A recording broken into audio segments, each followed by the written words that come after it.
So these are the activities that you have to do for this week. You will be given only 4 activities. So activity number 1, activity number 4, and activity number 7. But if you can see sa activity number 4, hindi ko na siya ipapalagay sa drive. Kasi I noticed, okay, sa ibang section, hindi naman sa inyo, there are some sections who are getting the answers from the other sections at iyon ang isasubmit sa akin. So matinik sila pero mas matinik ako. Kasi chinecheck ko yan one by one. Okay? So for activity number 1, what's the pattern? Ito yung sasagutan ninyo. Okay? Hindi ko naka-close pa yung responses but later on bubukas ko na yan. So allow me to explain it first. For activity number 1, this is composed of this one. This is a matching type of test. Matching type yan. Pero ginawa ko siyang part 1 and then part B. Kasi pagka gagawin ko siya na magkakasama lahat, baka mamaya hindi nyo mapansin yung mga, these are the choices yung nasa taas. So these are the numbers. Okay? Pag inopen nyo yan sa cellphone nyo, nakabuo yan. Okay? Nakabuo. Makikita nyo ng buo yung mga questions. Now, if you can see in this given questions, okay, you cannot duplicate your answers. Halimbawa, pag nai-answer nyo na sa number 1 is definition, hindi mo na siya mauulit sa next question. So, ibig sabihin, one answer is allowed for each row, for each column. Okay? So, 5 yan. Pagka cellphone ang gamit niyo, titignan nyo dun sa baba kasi pwede siyang ma-scroll, iusog ganyan kasi para makita nyo lahat ng choices. Okay? Tandaan yon. Kasi baka mamaya mag-stick kayo dun sa 4 answers lang or 3 answers lang kasi iyon lang yung nakikita nyo sa screen ng cellphone ninyo. Paki-double check. Meron siyang bar sa baba na mai-move mo siya from left to right. Okay? Ganun din dito. So 10 items, activity number 1, this is under the written works. 10 items lang yan. Okay? Next one is activity number 3, connect me if I'm wrong. So mayroon kayong copy. If you will click this link, that will give you the copy of the text. Okay? Buksan natin.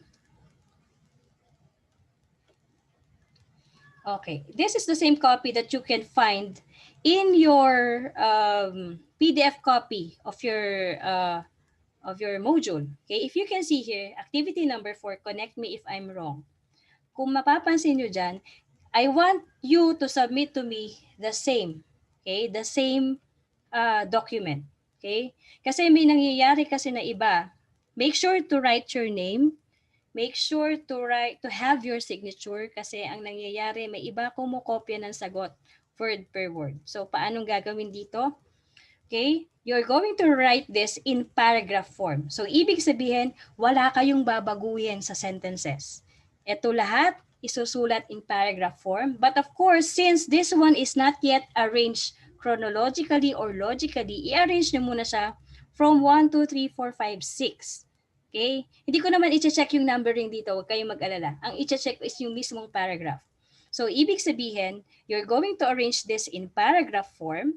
And of course, once na-arrange na siya in paragraph form, you're going to use signal words or transitional devices to make the paragraph coherent and cohesive para makita natin yung logical pattern na nasa paragraph. Okay?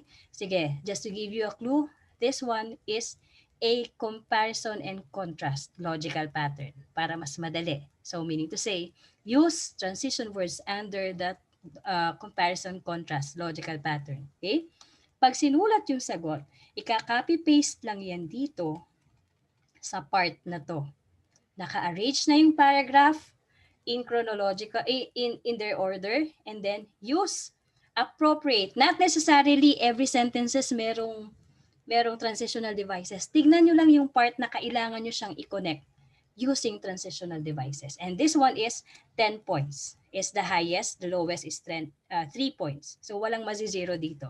Okay, merong ilang na magkamali kasi there are many possible answers for this depending on how you're going to connect the ideas. Okay? So once you are done with this, of course, ang gagawin nyo dito, magme-make a copy kayo ulit. Okay? Magpo-file, then make a, but hindi ako naka-sign in. Okay? Lalabas dyan, file, make a copy, and then yung copy ninyo is of course nakasave yan sa inyong Google Drive, and that copy, kailangan meron kayong duplicate copy lagi, ha? Magme-make a copy kayo nun, then yun yung isi-send niyo sa akin by attaching this document to your link dito. I-attach nyo yan. So, nakalimit lang ako into one file lang. Okay?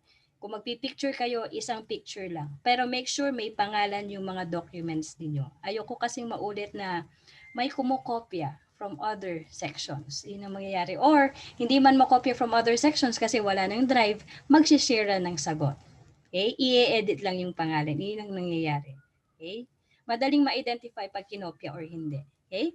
Next one is activity number 7. Let's analyze. So, activity number 4 is under performance task, 60% of your grade. Okay?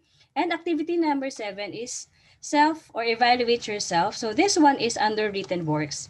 At it is composed of 3 parts. Sa first part, multiple choice. Multiple choice yung 1 to 5. 6 to 10 is true or false. And then 11 to 15 is multiple choice. So there is no way na magkakamali, especially doon sa writing. So pipili lang, automatic may scores ito. Okay, hindi ko lang alam kung i-release ko kaagad kasi ang nangyayari, nagkakasendan din ng sagot. Kaya hindi ko siya ipapagawa na ma-release yung sagot. Anyway, babalitaan ko naman kayo kung ano yung mga scores ninyo. Okay? So,